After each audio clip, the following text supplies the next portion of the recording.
One afternoon in Harlem, Bumpy Johnson stepped out onto the street and found himself surrounded. 8 police cars, guns drawn, officers shouting orders. This was not a routine arrest. This was a message. And what Bumpy Johnson did next stunned everyone watching. Why did the police come at him this way? And why did this moment change how New York treated him forever? To understand what happened that day, you need to understand who Bumpy Johnson was in 1963. Ellsworth Raymond Johnson, known to everyone as Bumpy, was not just another criminal in Harlem. He was something far more complicated and far more powerful. He was a man who had spent decades building a network that touched every corner of the neighborhood. He controlled gambling operations, loan sharking, and protection rackets. But what made him different from other crime figures was his reputation for intelligence, discipline, and community involvement. Bumpy Johnson was born in 1905 in Charleston, South Carolina.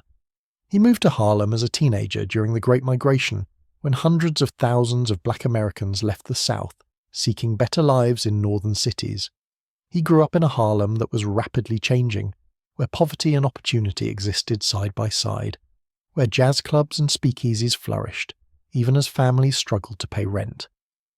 By the 1930s, Bumpy had become involved with Stephanie St. Clair, known as Queenie, who ran the numbers racket in Harlem. The numbers game was an illegal lottery system where people could place small bets on 3-digit combinations. For poor families, it was one of the few ways to dream of a financial windfall. Bumpy became Queenie's enforcer and strategist. He was smart, calculating, and willing to use violence when necessary, but he was never reckless. He understood that in Harlem, respect mattered as much as fear. He paid for funerals when families could not afford them. He gave money to churches. He made sure that elderly residents were not harassed by petty criminals. This created a strange duality. To the police, he was a dangerous criminal.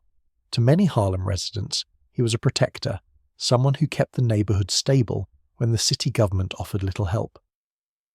By the early 1960s, Bumpy had served multiple prison sentences, including a stretch at Alcatraz. Each time he was released, he returned to Harlem and resumed his position. His power came not from flashy displays of wealth or violent outbursts, but from his ability to manage complex relationships. He worked with Italian mobsters who controlled much of New York's organized crime, but he never let them dominate Harlem. He maintained independence in a world where most black operators were squeezed out or absorbed. This made him both valuable and threatening. Valuable because he kept the peace. Threatening because he represented a kind of black autonomy that made both criminals and police uncomfortable. The New York Police Department in the early 1960s was a force shaped by decades of corruption, racism, and political pressure. Harlem had always been heavily policed, but the nature of that policing was aggressive and often brutal. Officers regularly conducted stop-and-frisk operations, stopping young black men on the street without clear cause, searching them, demanding identification, and making arrests for minor infractions. These stops were not just about law enforcement. They were about control. They were about reminding the community who held official power. When it came to figures like Bumpy Johnson, the police approach was different. Bumpy was too smart to be caught in routine street crimes. He insulated himself with layers of associates. He rarely touched drugs directly, rarely carried weapons, and rarely left evidence that could stand up in court. This frustrated detectives who knew he was operating criminal enterprises but could not build solid cases against him. The result was a kind of standoff.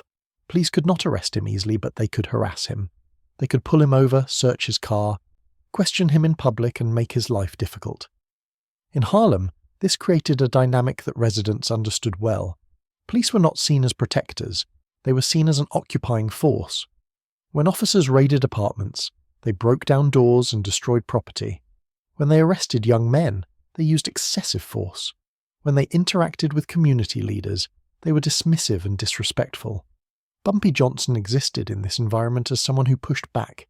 He knew the law well enough to challenge illegal searches. He had lawyers ready to file complaints. He refused to be intimidated. And this made him a symbol, not just of crime, but of resistance. The police knew that arresting Bumpy Johnson would not be simple. He had political connections. He had lawyers who would fight every charge. He had a community that would protest if they felt he was being targeted unfairly.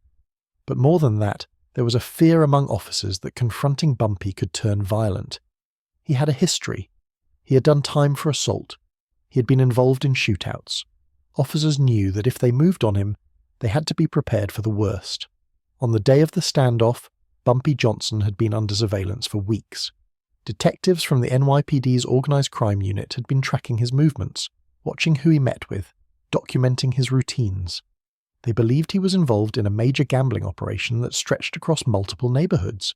They wanted to catch him in the act, to find evidence that would hold up in court.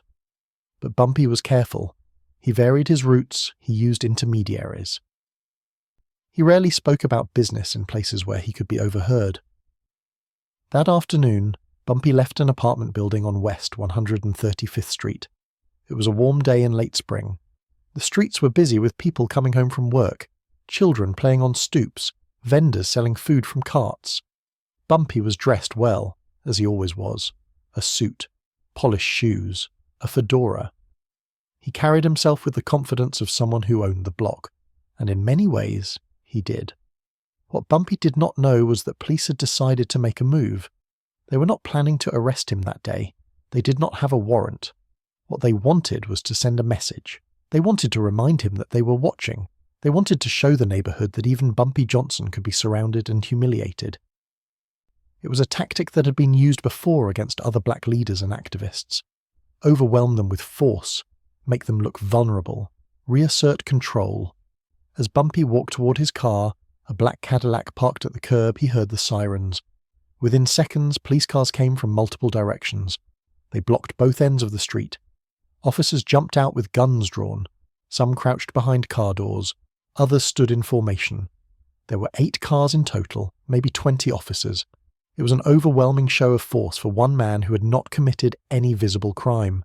Witnesses on the street stopped and stared. Some moved back toward doorways, others stayed to watch. In Harlem, moments like this were not uncommon, but the scale of this confrontation was unusual. 8 cars meant something big was happening. Guns drawn meant someone might die.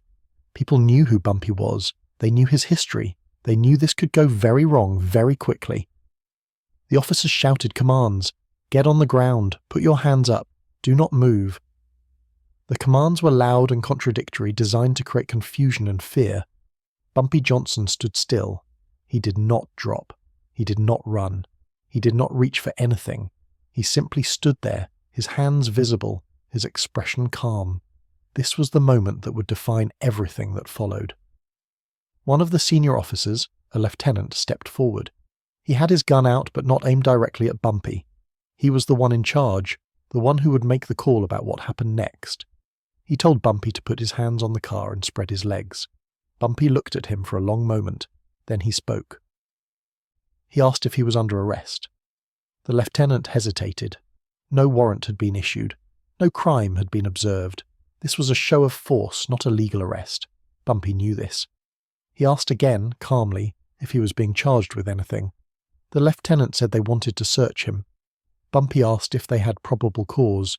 He asked if they had a warrant. He did not raise his voice. He did not curse. He did not make threats. He simply asked legal questions in a clear, firm tone. This put the lieutenant in a difficult position. If he admitted they had no cause, he would look weak in front of his officers and the crowd. If he proceeded with an illegal search, Bumpy's lawyers would have grounds to sue the department. If he tried to force the issue and Bumpy resisted, even passively, it could escalate into violence. And in front of dozens of witnesses, that violence would be documented. It would become a story. It would become a problem. Bumpy then did something that shocked everyone present. He suggested that they talk, not at the precinct, not in an interrogation room, right there, in the street. He told the lieutenant that if they had questions, he would answer them. If they wanted information, he would provide what he could, but he would not be searched without cause. He would not be humiliated for show. He would not be treated like a criminal without due process. The crowd was silent. Officers shifted uncomfortably. The lieutenant looked around, aware that every moment of hesitation made him look weaker. But he also understood the calculation Bumpy was making. By offering to talk, Bumpy was giving the police a way out. He was offering them something without surrendering his dignity. He was showing the neighbourhood that he could stand up to 20 armed officers and negotiate. After what felt like minutes, but was probably only seconds. The lieutenant lowered his gun. He told the other officers to lower theirs. He walked closer to Bumpy, close enough to speak without shouting. They talked for several minutes. What was said between them is not fully known, but witnesses reported that it seemed almost cordial. Bumpy did not appear threatened. The lieutenant did not appear angry. It was a conversation between two men who understood power and how it worked. When the conversation ended, the lieutenant stepped back. He told his officers to get back in their cars. No arrest was made, no search was conducted. The police cars pulled away one by one, and within minutes the street returned to normal. Bumpy Johnson got into his Cadillac and drove away. The immediate reaction in Harlem was astonishment. People who had watched the standoff could not believe what they had seen. 20 officers with guns drawn, and Bumpy Johnson had talked his way out. He had not begged. He had not run. He had not submitted. He had negotiated from a position of strength even while surrounded. Within hours, the story spread through the neighborhood. By the next day, it was being discussed in barbershops, churches, bars, and street corners across Harlem. For the police, the incident was deeply embarrassing. They had mobilized 8 cars and 20 officers to confront one man, and they had left empty-handed. Worse, they had done it in public, in front of a crowd that now had proof that Bumpy Johnson could face down the NYPD and walk away. Internal discussions followed. Some officers wanted to go back and arrest him on any pretext they could find. Others argued that doing so would only make the department look more foolish. It would confirm that the standoff had been personal, not professional. What changed after that day was subtle but significant. The NYPD did not stop targeting Bumpy Johnson. They continued to investigate him, to watch him, to build cases against him, but they stopped using the same aggressive tactics. They stopped trying to intimidate him in public. They stopped using overwhelming force without legal justification. Because Bumpy had shown them that such tactics would not work. He had shown them that he understood the law well enough to challenge them. He had shown them that he could stay calm under pressure, and most importantly, he had shown them that he had the support of the community. For Bumpy Johnson, the standoff solidified his reputation. He had always been respected in Harlem, but now that respect deepened, he became more than a crime boss. He became a symbol of resistance to police overreach. He became someone who stood his ground when it mattered most. This reputation would serve him for the rest of his life. When he walked the streets, people greeted him with genuine warmth. When he needed help, people provided it. When police tried to build cases against him, witnesses were hard to find and testimony was hard to secure. The incident also highlighted the complex relationship between Bumpy Johnson and the Harlem community. Many people knew he was involved in illegal activities. They knew he ran gambling operations. They knew he had connections to organized crime. But they also knew that he operated by a code. He did not allow drugs to be sold to children. He did not tolerate violence against innocent people. He did not cooperate with police. In a neighborhood where trust in official institutions was low, where poverty was high, where opportunities were scarce, Bumpy represented a kind of order. Not legal order, but neighborhood order. And for many residents that distinction mattered. The standoff also revealed something about the limits of police power in communities like Harlem. The NYPD had guns, cars, legal authority, and the backing of the city government. But in that moment, surrounded by witnesses, facing a man who refused to panic, their power was limited. They could not simply shoot him without cause. They could not arrest him without evidence. They could not beat him in front of a crowd without consequences. Bumpy understood this. He understood that power is not just about force. It is about perception, about respect, about knowing when to push and when to negotiate. In the years that followed, Bumpy Johnson continued to operate in Harlem. He was arrested multiple times, served short sentences, and always returned. He maintained his position in the criminal underworld while also maintaining his reputation in the community. He worked with the Italian mob when it suited him, but he never let them take full control of Harlem's gambling operations. He mentored younger criminals, teaching them the importance of discipline and intelligence over reckless violence. And he continued to challenge police harassment whenever it occurred.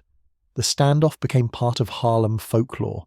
People told the story to their children, to newcomers, to anyone who wanted to understand how power worked in the neighborhood. It was a story about courage, about knowing your rights, about refusing to be intimidated. It was also a story about the failures of aggressive policing.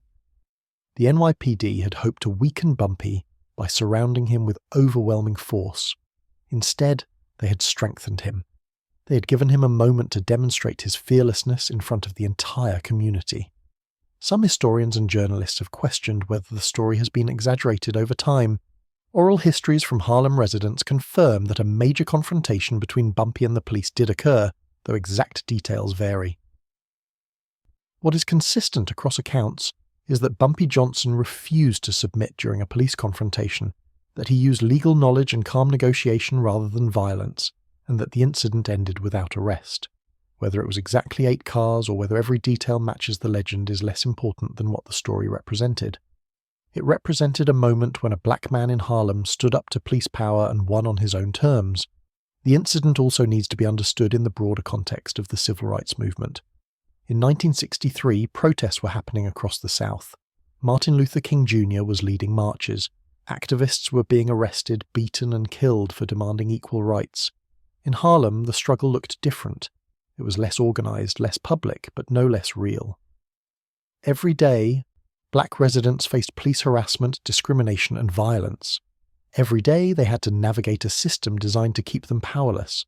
In that context, Bumpy Johnson's refusal to bow to police intimidation was its own form of resistance. It was not marching, it was not sit-ins, but it was a refusal to accept second-class treatment, and people noticed. Bumpy Johnson died in 1968 at the age of 62. He collapsed from a heart attack in a Harlem restaurant. His funeral was attended by hundreds of people, a mix of criminals, community leaders, and ordinary residents. They came to pay respects to a man who had lived a complicated life, who had broken laws but also defended his community, who had used crime to build power in a world that offered few other paths. His death marked the end of an era in Harlem, a time when neighborhood power brokers operated with a level of independence that would become harder to maintain in the decades that followed. The story of the standoff lived on after his death. It was referenced in books about Harlem history, in documentaries about organized crime, in conversations about police brutality and community resistance. It became a teaching moment, an example of how to face power without surrendering dignity. It also became a reminder of how different policing strategies can produce different outcomes. The aggressive show of force that day in Harlem did not result in an arrest or injustice. It resulted in embarrassment for the police and empowerment for the community. It showed that intimidation tactics often backfire when used against people who refuse to be intimidated. In today's conversations about police reform and community relations, the story of Bumpy Johnson's standoff offers complicated lessons. Bumpy was not a civil rights leader. He was a criminal. He profited from gambling, from loan sharking, from activities that harmed people. But he also operated in a system that denied him and his community legitimate paths to power and wealth. He was a product of his environment, shaped by racism, poverty, and limited opportunity. His response to police aggression that day was not about fighting for justice in an abstract sense. It was about asserting his personal dignity and his standing in his community. But in doing so, he also demonstrated principles that apply beyond crime. He showed that knowing your rights matters, that staying calm under pressure matters, that refusing to accept unjust treatment matters. The New York Police Department of 1963 was very different from today's force. Reforms have been implemented, training has improved, accountability mechanisms exist that did not exist then, but the core dynamics that played out during Bumpy's standoff remain relevant. Police power is still vast. Communities of colour are still disproportionately targeted. Aggressive tactics are still used, and individuals still have to make split-second decisions about how to respond when confronted. Bumpy Johnson's choice to stay calm, to ask legal questions, to negotiate rather than resist violently, likely saved his life that day. It also taught everyone watching that there are ways to push back against unjust authority without escalating to violence. The standoff also illustrates the importance of community witness. If Bumpy had been alone, the outcome might have been very different. But with dozens of people watching, police had to consider how their actions would be perceived. They had to think about consequences beyond the immediate moment. This is why transparency in policing matters. This is why body cameras matter. This is why community oversight matters. Power operates differently when it knows it is being watched. In Harlem, the memory of Bumpy Johnson remains strong decades after his death. He's remembered not as a saint but as a survivor, someone who navigated impossible circumstances and maintained dignity throughout. The standoff is remembered as a moment of victory, not because Bumpy beat the system, but because he refused to let the system beat him. He showed that even in the face of overwhelming force, composure and intelligence can be more powerful than guns. The officers who surrounded Bumpy that day probably thought they were doing their jobs. They probably believed that showing strength would deter crime and establish order. But what they actually did was create a legend. They gave Bumpy Johnson a stage to demonstrate his character. They gave the community a story to rally around. They showed that aggressive policing without legal justification creates more problems than it solves, and they learned a lesson that police departments across the country are still learning today. Force alone does not create respect. Authority without legitimacy does not create order, and communities will always remember those who stand up to injustice, even when those individuals are far from perfect. In New York, power was often measured by fear, but that day fear changed direction, and everyone watching understood it.